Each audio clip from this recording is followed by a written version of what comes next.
So we were in this enviable position that our co-founder had an ASC that did mostly GYN, plastics, and had done a number of other pain and a few other specialties over the years. It was already capitalized. It was already just went through recertification, and contracts were already established. Now, maybe contracts need to be renegotiated because we have a bunch of new things, and that's in the works. But we're able to bring in investors at a pretty low EBITDA because the goal here is to allow more people to become involved because the end result is the key.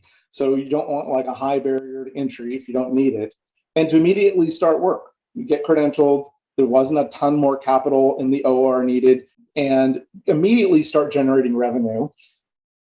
We, have our banking relationships. We have our next round of syndication closings will be round 2, and so the physicians are basically funding the practice and then the remodel of a second center with their equity shares, essentially.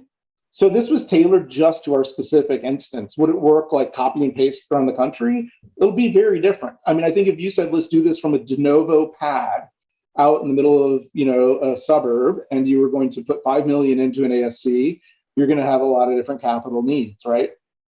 We are in a situation, we just got confirmation today, we're going to be able to expand to our second center with the same tax ID under Medicare. So we have our contracts, and it will really not slow us down as much as it might some other situations.